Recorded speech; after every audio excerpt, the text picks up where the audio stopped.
আপোনালোকৰ প্ৰতিজনকে নতশিৰে পুনৰবাৰ সেৱা জনাইছোঁ। এই যে অকণমান সময় আমাৰ লগত আপোনালোকে ইমান আন্তৰিকতাৰে লগ দিলে তাৰ বাবে ধন্যবাদ। এইবাৰ আন এটি অনুৰোধৰ গীত অনুৰাগ তোমাৰ বাবে।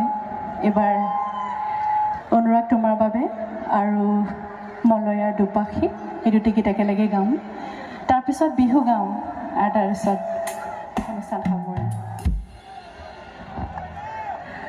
অনুৰাগ তোমাৰ বাবে গীতটোৰ কথা গৌতম শৰ্মাৰ। যি আপোনালোকে সংগীত শুনে সেয়া সংগীত প্ৰস্তুত কৰি উলিয়াইছিল পৱন ৰচাইলি। তাত এখন খুব ধুনীয়াকৈ চাৰেংগী বাজে। ভাৰতৰ বিখ্যাত চাৰেংগী বাদক দিলশ্বাদ খান মোৰ বন্ধু, তেওঁ মোৰ গীতত চাৰেংগী বজাইছিল। ৰেকৰ্ডিং মিক্সিং মাষ্টাৰিং কৰিছিল জিন্তু বৰদলৈ। আৰু ইয়াৰ পিছত মই মলয়াৰ দুপাখীত যিটো গীত হিয়া দিয়া নিয়া ছবিখনৰ মুনীন বৰুৱা ছাৰৰ ছবি, গীতটো লিখিছিল দিগন্ত ভাৰতী, সংগীত পৰিচালনা কৰিছিল জুবিন গাৰ্গ। আৰু দুটা গীতে একেলগে গাম, তাৰপিছত বিহু গাম।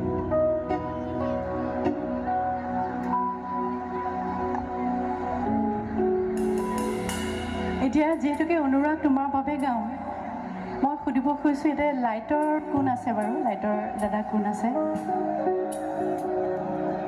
লাইট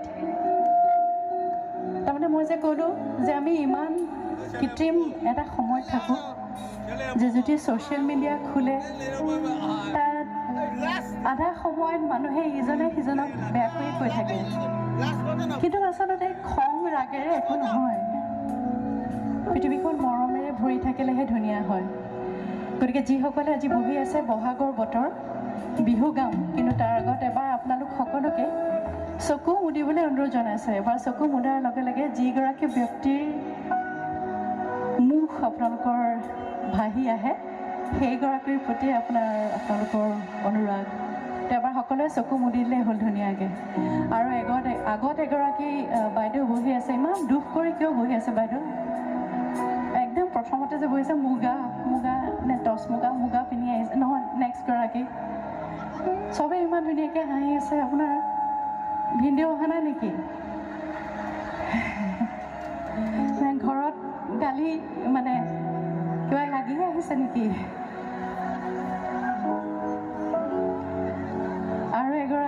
আৰু ওচৰত এগৰাকী আছে। আপুনি ইমান ধুনীয়াকৈ আমাক উৎসাহ জগাই আছে। মঞ্চত যেতিয়া গীত গাওঁ, আগৰ পৰা যেতিয়া কোনোবাই হাঁহি আমাক উৎসাহ জনাই থাকে, আমাৰ কাৰণে সেয়া ভগৱানৰ আশীৰ্বাদ যেন লাগে। গতিকে আপোনাক এবাৰ উঠিবলৈ অনুৰোধ জনালোঁ বাইদেউ। আপুনি উঠি দিলে সকলোৱে দেখিলে খুব ভাল পাব। বিহু গাম একদম এইখিনিৰ পিছতে গাম। আপুনি নাচিবলৈ সাজু হৈ থাকক দাদা। এবাৰ উঠি দিবলৈ অনুৰোধ জনাইছোঁ বাইদেউ। আপোনাকে কৈছোঁ, এই গুলপীয়া বাইদেউৰ পিছৰ বাইদেউজনী চকলেট ব্লাউজ পিন্ধি আছে। হয় একদম আপোনাকে কৈছোঁ। এবাৰ উঠি দিলে ভাল পাওঁ, আপুনি ঘূৰি দিলে একো নহয়, অলপ সময়।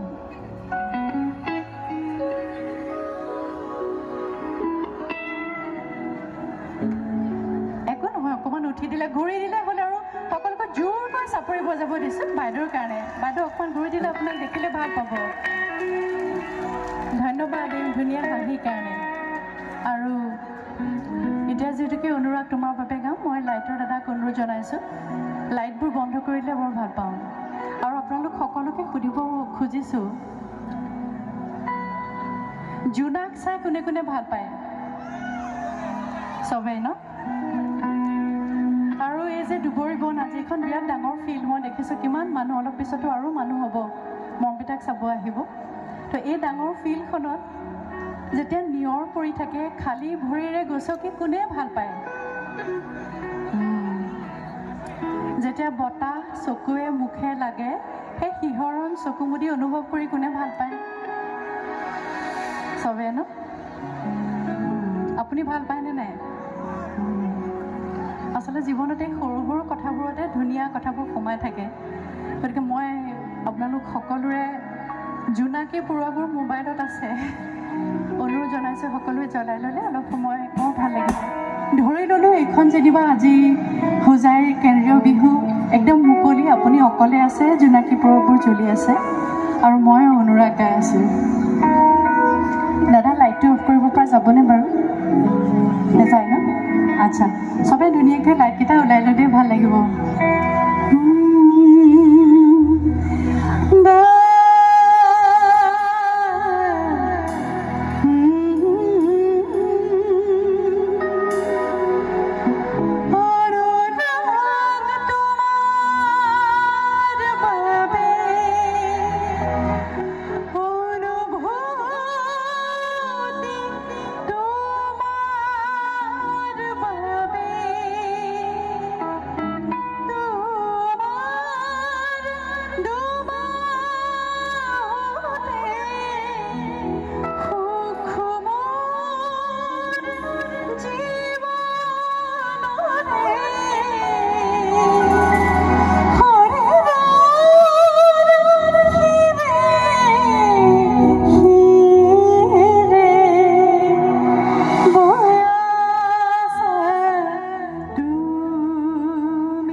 আচলতে সদায় বেলেগৰ কিবা ভাল হ'লে চাপৰি বজাওঁ ভাল বুলি কওঁ কিন্তু এই যে আপোনালোকে ৰাতিও এগৰাকী ইয়াতে গায়িকাই গাই আছে আৰু আপোনালোকে আন্তৰিকতাৰে জোনাকী পৰ্ববোৰ হৈছে